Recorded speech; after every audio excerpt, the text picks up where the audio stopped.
আসসালামু আলাইকুম, welcome back to my channel. সবাইকে স্বাগতম জানিয়ে শুরু করছি আমাদের আজকের রেসিপি হচ্ছে ভাজির রেসিপি।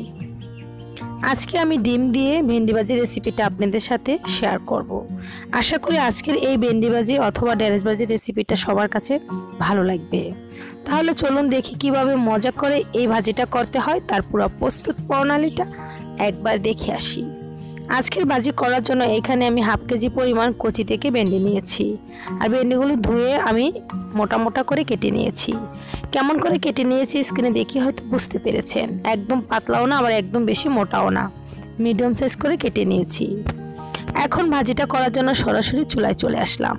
চুলায় একটা প্যান বসিয়ে দিয়েছি, আর এখন দিয়ে দিচ্ছি পরিমাণ মতো তেল। ভেন্ডি ভাজি করতে কিন্তু তেলের পরিমাণ একটু বেশিই লাগে। পরিমাণ মতো তেল দিয়ে এই ভেন্ডি ভাজি অথবা ঢেঁড়স ভাজি করলে কিন্তু খেতে বেশি মজার হয়। তেলের পরিমাণ যদি কম হয় তাহলে কিন্তু ভেন্ডি ভাজি খেতে একদমই ভালো লাগে না, পোড়া পোড়া একটা ভাব আসে। তেলের মধ্যে দিয়ে দিলাম 3টে শুকনো মরিচ, এতে করে সুন্দর একটা ফ্লেভার যোগ হবে। আর দিয়ে দিচ্ছি এখানে দেশি রসুনের 20 থেকে 25টা আস্ত কোয়া। দিয়ে দিচ্ছি এখানে পরিমাণ মতো পেঁয়াজ কুচি। এখন রসুন, পেঁয়াজ আর মরিচগুলো একটু ভেজে নিতে হবে। কালারটা যখন এরকম চেঞ্জ হয়ে এসেছে তখনই এর মধ্যে দিয়ে দিচ্ছি আমি পরিমাণ মতো কাঁচামরিচ কুচি। ঝালের পরিমাণ আপনাদের পছন্দ মতো বাড়িয়ে কমিয়ে অ্যাড করে দিবেন। চাইলে কিন্তু এখানে শুকনো মরিচের গুঁড়ো অ্যাড করা যাবে। কাঁচামরিচ দেওয়ার পর একটু নেড়েচেড়ে মিশিয়ে নিলাম, আর এখন দিয়ে দিচ্ছি আমি ভেন্ডিগুলো। কুচি করে রাখা ঢেঁড়সগুলো দিয়ে দিলাম। এখন চুলার আঁচটা ফুল বাড়িয়ে 1 থেকে 1.5 মিনিটের মতো ঢেঁড়সগুলো ভেজে নিব। আর এই ভাজিটা কিন্তু চুলার আঁচটা হাই হিটে রেখে করতে হবে। চুলার আঁচটা কমিয়ে করলে কিন্তু ঢেঁড়সের কালারটা নষ্ট হয়ে যায়, ভাজিগুলো দেখতে সুন্দর লাগে না। কালারফুল রাখতে চাইলে কিন্তু চুলার আঁচটা বাড়িয়ে ভাজিটা করতে হবে।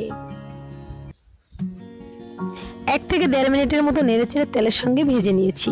খুব সুন্দর একটা চকচকে কালার চলে এসেছে। এখন এর মধ্যে দিয়ে দিচ্ছি আরও একটা পেঁয়াজ কুচি, আর দিয়ে দিচ্ছি এখানে পরিমাণ মতো লবণ। আর এখন দিয়ে দিব আমি ডিম। একটা ডিম আগ থেকে ভেঙে ফেটিয়ে রেখেছি। এখন আমি ফেটানো ডিমটা অ্যাড করে দিলাম। সবকিছু যখন দেওয়া হয়ে গেছে এখন নেড়েচেড়ে ভালো করে সবকিছু একত্রে মিশিয়ে নিলে আর 2 থেকে 3 মিনিটের মতো জাল করে নিলে কিন্তু ভাজি একদম রেডি। আর এইভাবে ঢেঁড়স ভাজি করলে ছোট বড় সকলেই কিন্তু খুব পছন্দ করবে। এই ভাজিটা পোলাও, খিচুড়ি এবং গরম ভাতের সাথে খেতে খুবই মজার হয়। ভাজি কিন্তু এর মধ্যে প্রায় হয়ে এসেছে, আরো 1 মিনিটের মতো জাল করে আমি চুলা থেকে নামিয়ে নিব।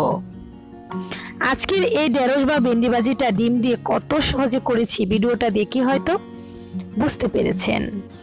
আর এইভাবে ভাজি করলে কষ্ট কম হয় আর খেতে খুবই মজার হয়। আশা করি আজকের এই ভেন্ডি ভাজির রেসিপিটা সবার কাছে ভালো লেগেছে।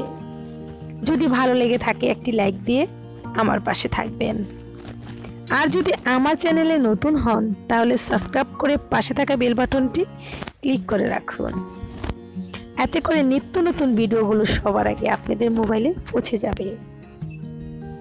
আর যারা এতক্ষণ আমার সঙ্গে ভিডিওটা দেখেছেন তাদেরকে অসংখ্য ধন্যবাদ। আজ এ পর্যন্তই, আবারও দেখা হবে অনলাইনে নতুন কোনো রেসিপিতে। আল্লাহ হাফেজ।